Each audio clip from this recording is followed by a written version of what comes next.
Hello, வணக்கம். நான் கிஷோர்ஜி office கோயம்புத்தூர்லேருந்து கால் பண்ணியிருக்கேங்க. சொல்லுங்க. இது ஒரு சர்வீஸ் கால் சார். 2 நிமிஷம் பேசலாமா? ஃப்ரீயாக இருக்கீங்களா? சொல்லுங்க சார். இது ஒரு சர்வீஸ் காலுங்க. 2 நிமிஷம் பேசலாமா? ஃப்ரீயாக இருக்கீங்களா? சார் பேசுங்க சார். ஜியோலேருந்து தானே பேசுகிறேங்க. சொல்லுங்க sir. Yes sir. Sir Tirupati sir, நம்ம ஜியோ நம்பர்லேருந்து இப்போ வேறு ஆப்ரேட்டர் சேஞ்ச் பண்ணிக்கிறதுக்காக ரெக்வஸ்ட் கொடுத்துருந்தீங்க இல்லைங்களா? ஆமாங்க சார். அது ரிலேட்டடாக சார் கால் பண்ணியிருக்கேன். சொல்லுங்க. நம்ம ஜியோ பயன்படுத்துறதுல உங்களுக்கு ஏதாவது சிரமம் இருக்குங்களா? ஆமாங்க, இந்தியா முழுசுமே சிரமம் தான் இருக்குது சார். மக்களுக்கு, இல்லாத மக்களுக்கு எல்லாத்துக்குமே சிரமம் தான். காசு இருக்கிறவங்களுக்கு கொண்டாட்டம், காசு இல்லாதவங்களுக்கு திண்டாட்டம். அங்கே வந்து ஜியோ கம்பெனி ஓனர் வந்து அம்பானி சார், அவர் கல்யாணத்துக்கு கோடி கணக்கில் 5000 கோடி 10,000 கோடி செலவு பண்ணிக்கிறாரு. அவர் பாட்டுக்கு விலையை ஏற்றிட்டாரு. சர்வீஸே ஒன்றும் போவராக இருக்குது. இன்டர்நெட் வேகம் இல்லை, ஒழுங்காக நெட்ஒர்க்கே கிடைக்க மாட்டேங்குது. இதெல்லாம் சரி பண்ணாமல் விலையை ஏற்றினா சாதாரண மக்கள் எப்படி யூஸ் பண்ணுவாங்க சொல்லுங்கள். சாரி சார், உங்கள் ஃப்ரஸ்ட்ரேஷன் புரியுது.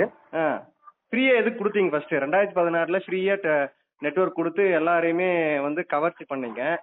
இப்போ எல்லாத்தையுமே விலை எல்லாம் ஊருக்கு முன்னே விலை ஏற்றுறீங்க. இதெல்லாம் ஏமாத்து வேலை தானே, இது பித்தலாட்டம் தானே இந்த மாதிரி பண்ணுறது. ஃப்ரீயாக கொடுத்து ஜனங்களை கவர் பண்ணி இப்போ ஊருக்கு முன்னாடி விலை ஏற்றுறது வந்து பித்தலாட்டம் தானே, இது ஏமாத்துறது தானே, பகல் கொள்ள தானே சார் இது. கேட்கறதுக்கு யாருமே இல்லையா? இல்ல, உங்களெல்லாம் கேட்கறதுக்கு ஜியோ கம்பெனி கேட்கறதுக்கு எவனுமே இல்லைன்னு நினைச்சிட்டீங்களா எப்படி? நீங்க ஒரு ஒன்று தான் நெட்ஒர்க்கே இருக்குது இந்தியாவில், வேற எதுவுமே கிடையாது. எல்லா நெட்ஒர்க்கையும் ஒழிச்சிட்டீங்க.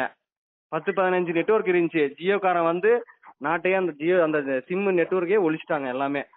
இப்போ பாரத் அப்படின்னு சொல்லிட்டு அதில் வர்றது கொடை வேற, எல்லாத்துலேயும் நீங்கள் உள்ள வர்றீங்க. எல்லாம் நீங்கள் ஃபிக்ஸ் பண்ணுறது தான் ரேட்டு. நீங்கள் ஃபிக்ஸ் பண்ணுற ரேட்டை தான் நாங்கள் யூஸ் பண்ணணும் ஜனங்க. என்ன நெட்ஒர்க் கொடுக்குறீங்க ஃபர்ஸ்ட்? உங்கள் நெட்ஒர்க் ஸ்பீடு இருக்கா ஃபர்ஸ்ட்? 5G ஒழுங்கா உங்களால் எல்லா ஏரியாலும் கொடுக்க முடியுதா? அதை சரி பண்ண உங்களால் முடியல. இதில் விலை ஏற்றி என்ன பண்ண போறீங்க? உங்க பாருங்க, நீங்க கூடிய சீக்கிரம் 3வது இடத்துக்கு போக போறீங்க. நம்பர் 1க்கு வந்து பிஎஸ்என்எல் வரப்போகுது, நம்பர் 2க்கு ஏர்டெல் வரப்போகுது, 3வது இடத்துக்கு நீங்க போக போறீங்க. பாத்துக்கோங்க, ஜியோ அட்ரஸே இல்லாமல் போக போகுது கூடிய சீக்கிரம். இந்த மாதிரி பண்ணீங்கன்னா, விலையை ஒழுங்கா குறைக்கலன்னா கண்டிப்பா ட்ராய்க்கெல்லாம் நாங்கள் வந்து ரெக்வஸ்ட் வச்சு கம்பெனியும் மூட சொல்லுவோம். ஏன்னா 2016 ஃப்ரீயாக கொடுக்குறோம் நெட்ஒர்க், எல்லாமே ஃப்ரீ நெட்ஒர்க்குன்னு கொடுத்து ஜனங்களை ஏமாற்றி நீங்கள் வந்து ஜனங்களை சிம்மை வாங்க வச்சு வித்த ஆளுங்க நீங்கள். இப்போ வந்து நீங்கள் வேற விலையை ஏற்றிருக்கீங்க. ஏன் எல்லா நெட்ஒர்க்கோட ஃபர்ஸ்ட் ஃப்ரீயாக கொடுத்த ஆளுங்க, இப்போ ஏன் கம்மியாக கொடுக்குறதுக்கு என்ன உங்களுக்கு? ஃப்ரீயாக ஒன்றும் உங்களுக்கு கொடுக்க சொல்லல. இப்போ ரேட்டை கம்மியாக கொடுங்க. பிஎஸ்என்எலோட கம்மியாக கொடுக்கலாம்ல நீங்கள். எல்லாம் நம்பர் 1 இடத்துல நீங்க தானே இருக்கீங்க.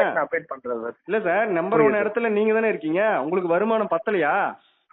அம்பானி சார் வந்து அங்க உட்காந்து மும்பையில ஆடம்பரமா உலகத்துல இருக்கிற எல்லாரையும் கூப்பிட்டு பார்ட்டி வைப்பாரு. இங்க நாங்க வந்து ரீசார்ஜ் பண்ணி சாவணுமா? அவ்வளவு அமௌண்ட்டுக்கு ரீசார்ஜ் பண்ணி நாங்கெல்லாம் கஷ்டப்பட்டு உழைக்கிறோம்.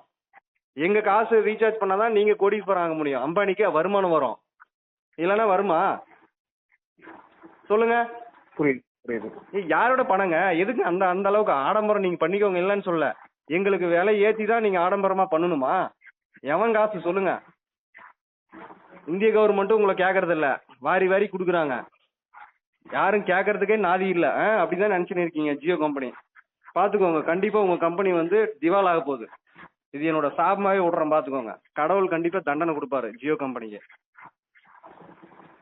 நெட்ஒர்க் எல்லாமே மாற போறாங்க சார். சத்தியமாவே இந்தியாவில் பூராமே நெட்ஒர்க் ஜியோலேருந்து எல்லாமே மாறணும். நாங்களே இதெல்லாம் பொதுமக்கள் வந்து என்ன பண்ணுவோம்னா, எல்லாருமே ஜியோலேருந்து மாறிடுங்கன்னு சொல்லிட்டு நாங்களே விளம்பரம் படுத்துவோம். ஃபேஸ்புக், வாட்ஸ்அப் எல்லாத்துலேயுமே. எங்களுக்கு பிஎஸ்என்எல் கம்பெனி வந்து டவர் ஒழுங்காக கொடுக்கலன்னா கூட பரவாயில்ல, நாங்கள் அதை தான் யூஸ் பண்ணுவோம் இனிமேல். புரியுதுங்களா? கண்டிப்பாக இதோட எழுச்சி கண்டிப்பாக போராட்டங்கள் வெடிக்கும், பார்த்துக்கோங்க. ஏன்னா இருக்கிற கம்பெனி எல்லாமே உங்களால் ஒழிஞ்சுது. இப்போ வந்து நீங்க தான் ஒரே கம்பெனின்ற ஒரு இதை வந்து உருவாக்கணுன்றதுனால, மோனோபோலியை உருவாக்கணும், காம்படிஷனே இருக்கக்கூடாதுன்னு சொல்லிட்டு நீங்க இஷ்டத்துக்கு ஏத்துறீங்க. யாரை கேட்டுங்க ஏத்துறீங்க? ட்ராயை வந்து மதிக்கிறீங்களா சொல்லுங்க? எங்களுக்கு வந்து பழையபடி கொடுங்க. 100 ரூபாய்க்கு ரீசார்ஜ் பண்ணா ஒரு நிமிஷத்துக்கு ஒரு செகண்டுக்கு 1 பைசா அந்த மாதிரி கட் ஆகிறது கொடுங்க. நாங்க ஏன் ஃபிக்ஸ்டா ஒரு அமௌண்ட் ரீசார்ஜ் பண்ணணும்? எங்க விருப்பம்.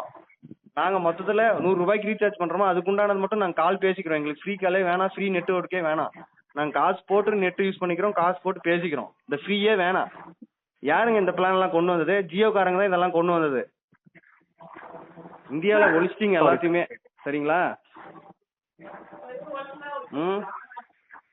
சொல்லுங்க, Sure, என்ன உங்க என்ன feedback சொல்ல வந்து வரீங்க update சொல்லுங்க. பண்ணிக்கிறேன். இந்த ஃபீட்பேக் Sir, அம்பானி உங்க சாருக்கு feedback அனுப்புங்க. இந்த ஃபீட்பேக்கை வந்து அம்பானி சாருக்கு அனுப்புங்க. நானும் கால் ரெக்கார்ட் பண்ணியிருக்கேன், சோசியல் மீடியால ஸ்ப்ரெட் பண்றேன். சரிங்களா? Sure sir. மொத்தத்துல ஜியோ கம்பெனி வந்து விலையை குறைக்கலன்னா எல்லாருமே வந்து போட்டு ஆயிருவாங்க, பாத்துக்கோங்க. வேற ஏதாச்சும் நீங்க சொல்ல விரும்புறீங்களா? இல்ல சார், அவ்வளவுதான் சார். ஓகேங்க, தேங்க்யூ. Thank you sir.